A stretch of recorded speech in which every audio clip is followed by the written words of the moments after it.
মমতা বন্দ্যোপাধ্যায় তৃণমূল কংগ্রেসের স্রষ্টা, তৃণমূল সুপ্রিমো, তৃণমূল নেত্রী, তৃণমূল কর্মীদের দিদি, আপামর তৃণমূল কর্মী সমর্থকদের নয়নের মণি।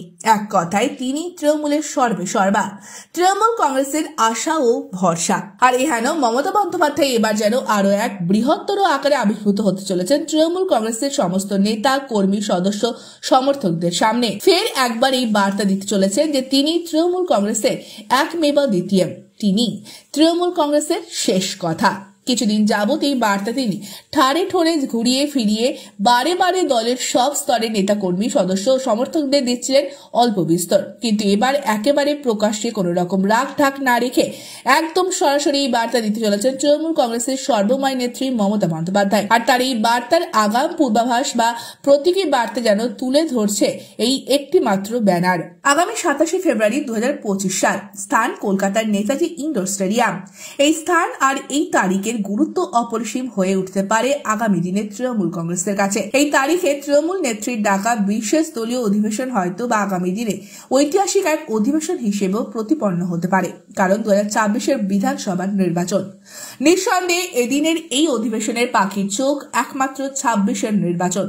আর সেই নির্বাচনকে সামনে রেখে দলের স্তরে কর্মীদের উদ্দেশ্যে যে মঞ্চ থেকে দিক নির্দেশ করবেন দলনেত্রী, যে মঞ্চ থেকে কর্মীদের মধ্যে ভরে দেবেন আরো এক যুদ্ধ জয়ের মন্ত্র আর আত্মবিশ্বাস, তার সেই বার্তার আগেই নিঃশব্দে আরো এক বার্তা ছড়িয়ে পড়ছে তার সভার জন্য প্রস্তুত নেতাজি ইন্ডোরের মূল মঞ্চের ব্যানার থেকে, যে ব্যানারে রয়েছে শুধু আর শুধুমাত্র তৃণমূল নেত্রী মমতা বন্দ্যোপাধ্যায়ের ছবি। না, এই ব্যানারে কোথাও কোনো স্থান পাননি দলের আর কোনো নেতা, এমনকি ইদানিং যাকে বলা হচ্ছিল দলের ডেপুটি বা সেকেন্ড ইন কমান্ড, সেই অভিষেক বন্দ্যোপাধ্যায়ও নন। অর্থাৎ বার্তাটা অত্যন্ত পরিষ্কার। বিগত কয়েক বছরে দলের নেতা থেকে সাধারণ কর্মী সমর্থকরা যে ছবি দেখতে দেখতে ক্রমশ অভ্যস্ত হয়ে উঠেছিল, সেই সব নেতা কর্মীদের চোখ নিঃসন্দেহে ধাক্কা খাবে এই ছবি দেখে, এটা এক প্রকার নিশ্চিত। আর এটাই হয়তো এদিনের সভার অন্যতম প্রধান বার্তা হতে চলেছে। হ্যাঁ, আমি মমতা বন্দ্যোপাধ্যায়, আমি তোমাদের নেত্রী, আমি এই দলের শেষ কথা। আমার কথাই হবে এই দলের প্রতিটি নেতা কর্মীদের কাছে শেষ কথা। আবারও আমি হব রাজ্যের প্রতিটি বিধানসভা কেন্দ্রের প্রার্থী, ঠিক যেমনটা হয়েছিল 2021 নির্বাচনে। এদিনের মঞ্চের ব্যানার যেন অত্যন্ত সোচ্চারভাবে এই কথাগুলি বুঝিয়ে দিতে প্রস্তুত 27 ফেব্রুয়ারি স্টেডিয়ামে উপস্থিত হাজার হাজার নেতা, কর্মী, সদস্য, সমর্থকদেরকে।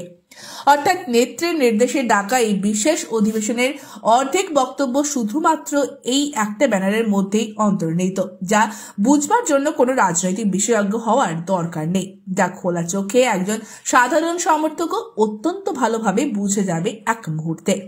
এবার দেখার বিষয়ে এরপর আর কি কি বার্তা দিতে চলেছেন নেত্রী মমতা বন্দ্যোপাধ্যায়, তার জন্য অবশ্যই অপেক্ষা করতে হবে 27 ফেব্রুয়ারি বেলা 11টা পর্যন্ত। ব্যুরো রিপোর্ট, আজ বাংলা।